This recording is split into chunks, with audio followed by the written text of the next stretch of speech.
Welcome again to our infinite practice series. इस series में हम एक कंप्लीट फील्ड एक्सप्लोर करने वाले हैं। We are there on basic math. Question दिया है, find the area of the region included between the parabola. इसकी में इक्वेशन दी है y is equals to 3/4 square and y is proportional to x square. तो ये पैराबोला होगा, given है। और एक लाइन दी हुई है जिसकी इक्वेशन है 3x - 2y + 12 is equals to 0। ठीक है, तो हमें बेसिकली क्वेश्चन में दो लाइंस है, पैराबोला और एक है स्ट्रेट लाइन। तो उनके बीच में जो एरिया इंक्लोज्ड होगा वो हमें निकालना है। ठीक है, तो चलिए इस एरिया को ड्रॉ करते हैं। सबसे पहले अगर हम इसको मानते हैं एक्स एक्सिस है, तो इसकी परपेंडिकुलर हो जाएगी वाई एक्सिस। ओके, तो सबसे पहले चलिए लाइन ड्रॉ कर लेते हैं हम। ये हमें दी हुई है 3x + 2y + 4। इसको हम जो स्टैंडर्ड इक्वेशन है उसके टर्म में चेंज करते हैं। अगर हम 2y को इधर भेज देते हैं तो ये हो जाएगा 2y + n is equals to 3x + 12। ठीक है, 2y को हम इधर भेज देंगे तो ये तो प्लस रहेगा, पर ये भी प्लस हो जाएगा। ठीक है, तो इसे डिवाइड कर दीजिए तो ये हो जाएगा 3/2x + 6। ठीक है, अब ये जो इक्वेशन आई है वो हमारी स्टैंडर्ड इक्वेशन है, उससे उसके फॉर्मेट में आई है, यानी कि y is equals to mx + c से अगर हम कंपेयर करेंगे तो हमारा जो यहाँ पर स्लोप है वो आएगा 3/2 एंड इंटरसेप्ट आएगा +6। हमारा स्लोप भी पॉजिटिव है, इंटरसेप्ट भी पॉजिटिव है। ठीक है, तो अगर हम इसको रफली लेते हैं कि +6 यहाँ कहीं होगा और जो हमारा इंटरसेप्ट भी पॉजिटिव है और स्लोप भी पॉजिटिव होने का मतलब क्या हुआ कि जो हमारा थीटा है वो 90 से कम हुआ। ठीक है, तो 1 से, और ये वैल्यू जो है 1 से बड़ी है, यानी कि 45 और 90 के बीच में होगा। ठीक है, क्योंकि 45 होता तो ये 1 होता, और 1 से ज्यादा है और इनफाइनाइट से कम है तो ये 90 आएगा प्लस में। ठीक है, तो यानी कि 90 और 45 के बीच में होगा। 45 अगर यहाँ है तो ये लाइन कुछ इस तरह होगी। ठीक है, ये एक रफ आइडिया देता है आपको ड्रॉ करने का, नॉट ऑन स्केल। ठीक है, तो ये हमारी लाइन बनी और हमें दूसरी हमें कर्व ड्रॉ करनी है y = 3/4x²। ठीक, तो देखिए ये पैराबोला है। पैराबोला में सबसे पहले क्या पता करना होगा कि वो स्टार्ट कहाँ से हो रहा है, यानी कि अगर हमारा x 0 है तो y को इंटरसेप्ट है या नहीं। तो अगर x 0 है, इक्वेशन को देखिए y भी 0 है, यानी कि स्टार्ट तो 0 से ही होना है। ठीक है, अब यहाँ पर देखिए x का स्क्वायर हुआ है, मतलब x अगर प्लस है तब भी y प्लस होगा, एंड x अगर नेगेटिव है तब भी y प्लस ही होगा। ठीक है, बताओ कि ये कुछ इस तरह का होगा जिसमें x की वैल्यू नेगेटिव और पॉजिटिव दोनों वैल्यूज के लिए y की वैल्यू पॉजिटिव ही होगी। ठीक है, तो ये अपवर्ड मीन पैराबोला हो गया स्टार्टिंग फ्रॉम ओरिजिन। तो हमें जो एरिया निकालना है उसका हमें रफ डायग्राम मिल गया है यहाँ से। ठीक है, फाइंड द एरिया रीजन जो कि बाउंडेड है इन दोनों रीजन से। इसका मतलब क्या हुआ, इस लाइन से बाउंडेड जो एरिया है वो ये है और इस लाइन से बाउंडेड जो एरिया है वो ये है। तो अगर ये आगे कहीं मिलते हैं, फॉर एग्जाम्पल अगर हम इसको एक्सटेंड करते हैं तो हमें ये एरिया निकालना है। समझ आ गया, इसको हम कंसिडर करते हैं यहाँ से कि अगर ये आगे अगर हम इसको एक्सटेंड करते हैं और ये कहीं आगे जाकर मिलेंगे तो हमें इन दोनों लाइंस के बीच का, यानी कि हमें ये एरिया निकालना है। तो हम ये एरिया निकालेंगे कैसे, उसके लिए हमें करना होगा इंटीग्रेशन। देखिए जैसे कि ये एक लाइन है, अगर हम जस्ट फॉर एग्जांपल अगर हम इस पॉइंट के कोऑर्डिनेट निकाल लेते हैं जहां पर ये दोनों मिल रहे हैं। ठीक है, तो हमें क्या करना होगा कि इस लाइन के लिए अगर हम इंटीग्रेशन करते हैं तो हमें इस लाइन का एरिया अंडर द कर्व मिल जाएगा, यानी कि ये एरिया। ठीक है, यानी कि अगर हम इस लाइन के लिए इंटीग्रेशन करते हैं तो हमें ये एरिया मिल जाएगा। समझ आ रहा है, मैं इसको रीड्रॉ कर देती हूँ कि ये यहाँ से लेके ये फिर ये और ठीक है, ये एरिया हमें मिल जाएगा अगर हम लाइन का इंटीग्रेशन करते हैं। और फिर हम पैराबोला का इंटीग्रेशन अगर कर देते हैं तो हमें ये एरिया मिल जाएगा, क्योंकि integration is basically area under the curve. तो अगर हम इस लाइन के लिए इंटीग्रेट करते हैं तो इसके अंदर वाला सारा एरिया हमें मिल जाएगा, और इस लाइन को इंटीग्रेट करते हैं तो इसके अंदर वाला सारा एरिया हमें मिल जाएगा। तो हमें इस लाइन के इंटीग्रेशन में से इस कर्व का इंटीग्रेशन माइनस कर देंगे तो हमें इनक्लोज्ड एरिया मिल जाएगा। ठीक है, क्वेश्चन का रूट क्लियर है, तो अब हम इसे सॉल्व करेंगे। ठीक है, उसके लिए हमें सबसे पहले इस पॉइंट के कोऑर्डिनेट्स चाहिए होंगे।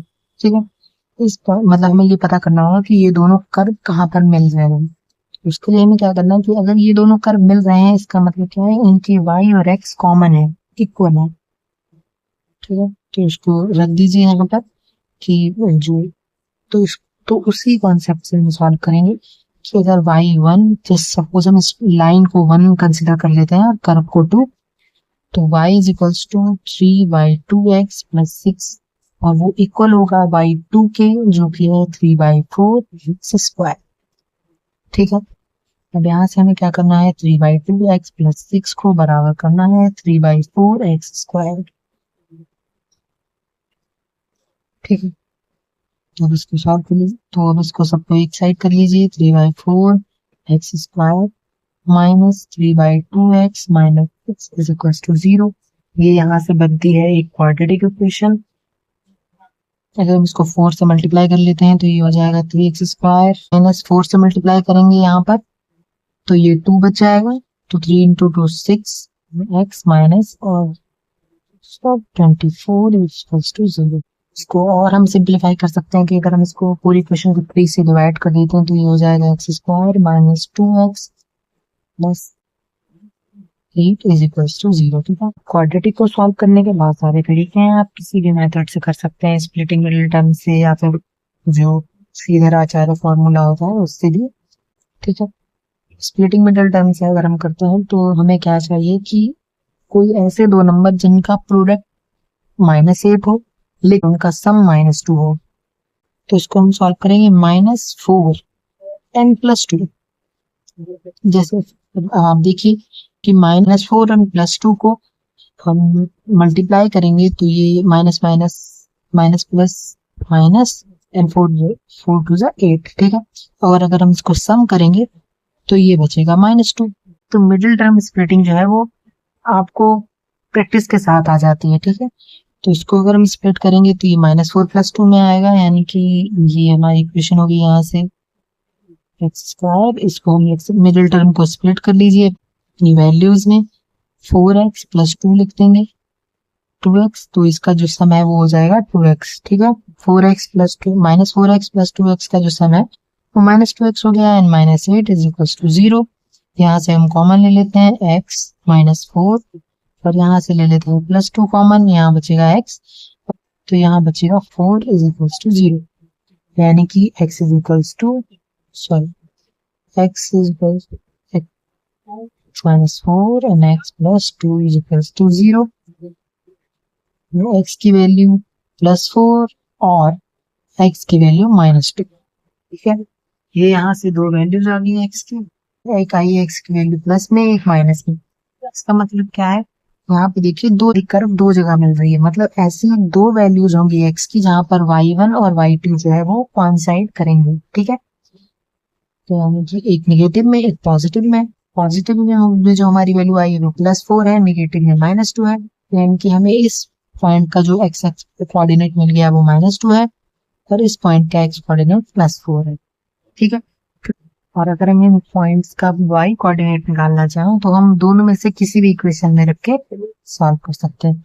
जैसे फॉर एग्जांपल अगर हम इसी को लेकर सॉल्व कर लेते हैं तो 4 अगर हम यहाँ पर रखेंगे तो 4 का स्क्वायर 16 एंड 4 से 4 कैंसिल हो जाएगा, तो ये आ जाएगा 12। यानी कि जब x की वैल्यू 4 है तो हमारा y है वो 12 है, मतलब ये कंप्लीट है 4 और हमारा 12, ये इसका कोऑर्डिनेट हो गया।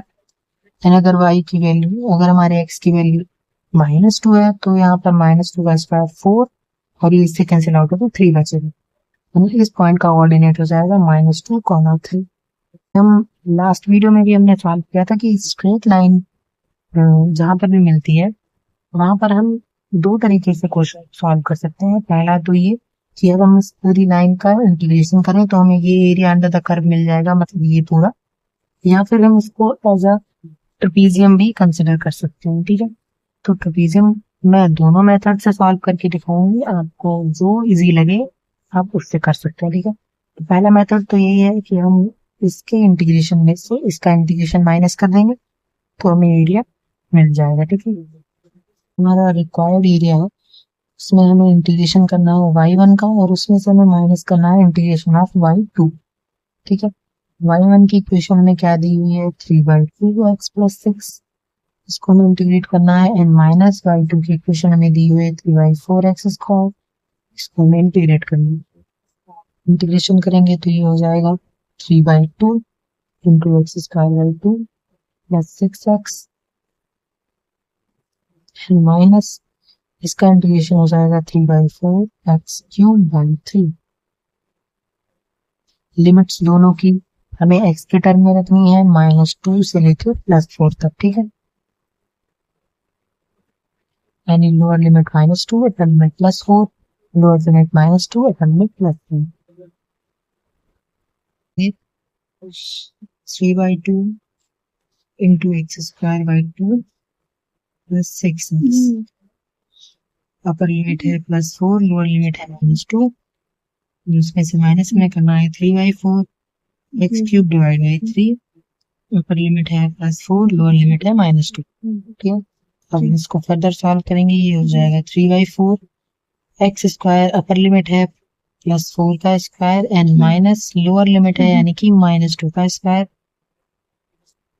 प्लस 6x की जगह पर रख रही है +4 upper limit minus lower limit -2, and minus करना है हमें इस नेक्स्ट टर्म में से, 3 से 3 कैंसिल आउट हो जाएगा, ये हो जाएगा x³/4। तो अगर हम 1/4 x³/4 यानी कि अपर लिमिट 4 का cube divide by 4 minus lower limit यानी कि -2 का क्यूब डिवाइड बाई 4। आगे सॉल्व करेंगे 3/4, 4 का स्क्वायर 16 माइनस -2 का स्क्वायर प्लस 4 ही हो जाएगा, एंड प्लस ये माइनस माइनस यहाँ पे प्लस हो जाएगा, तो 4 + 2 6, एंड 6 × 6 36, या -4 से कैंसिल आउट करेंगे तो यहाँ स्क्वायर बचेगा, ये हो जाएगा 16, एंड माइनस यहाँ पर -2 इंटू -2 इंटू -2 यानी कि 3 टाइम्स है, minus minus plus, and again minus, तो ये माइनस हो जाएगा, एंड 2 का जो क्यूब है वो माइनस है, तो ये हो जाएगा, ये माइनस फॉर्मूले का है, and -8 is the answer of -2 cube and divide by 4। हो जाएगा 3/4 इंटू 12 प्लस 36 माइनस, जब ये हो जाएगा -2 यहाँ से, एंड ये माइनस माइनस प्लस हो जाएगा। ठीक है, तो 16 + 2 ये हो जाएगा 18,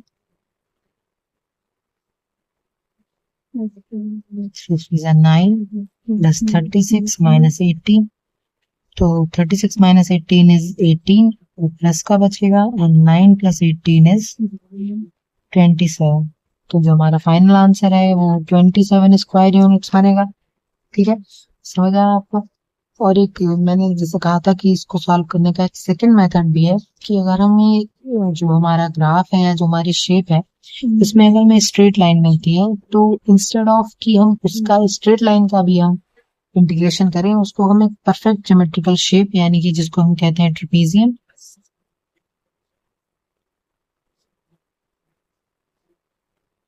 उससे भी सॉल्व कर सकते हैं। ठीक है, तो इसको देखने के लिए आपको टेक्निकली इसको थोड़ा टिल्ट कीजिए, ऐसे आप इसको ऐसे देखेंगे तो आपको ये ट्रेपेजियम इजीली दिखेगा।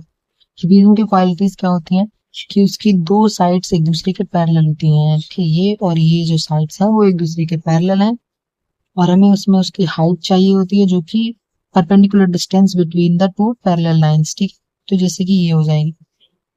ठीक है, तो जैसे कि हमने यहाँ पर जो ये किया है ना रिक्वायर्ड एरिया के लिए इंटीग्रेशन ऑफ y1, तो इस स्टेप को स्किप करने का तरीका है। ठीक है, कि स्ट्रेट लाइन की जो क्वेश्चन है उसको इंटीग्रेट करने की जगह हम ट्रेपेजियम के एरिया से डायरेक्ट उसका एरिया लिख सकते हैं। ठीक है, तो जैसे एग्जांपल के लिए अगर हम रिक्वायर्ड एरिया जब दोबारा लिखेंगे सेकंड मेथड से, तो उसमें हम लिखेंगे कि area of trapezium and minus integration of y2 का जो कर्व है। ठीक है, तो y2 का तो इंटीग्रेशन हमें करना ही पड़ेगा क्योंकि वो पैराबोला है, उससे कोई परफेक्ट ज्योमेट्रिकल शेप बनेगी नहीं।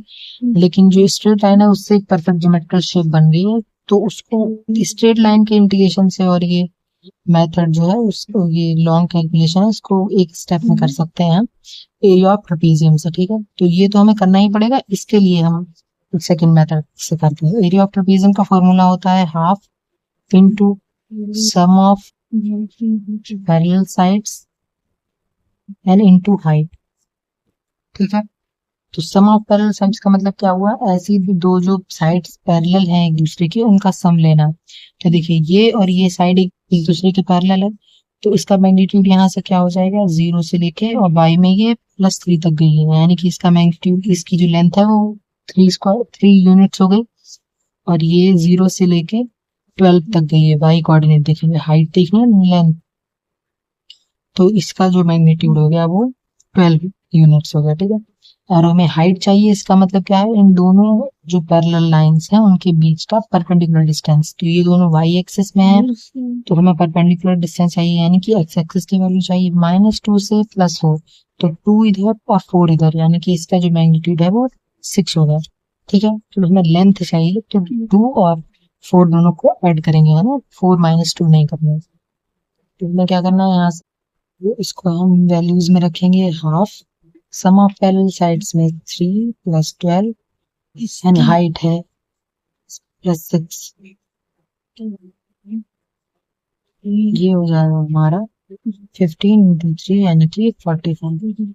तो ये जो 45 स्क्वायर यूनिट्स है ये हमारा इनके अंडर आने वाला एरिया है, और इसमें से हम जो कर्व का एरिया है उसे माइनस कर देंगे तो हमारा आंसर आ जाए।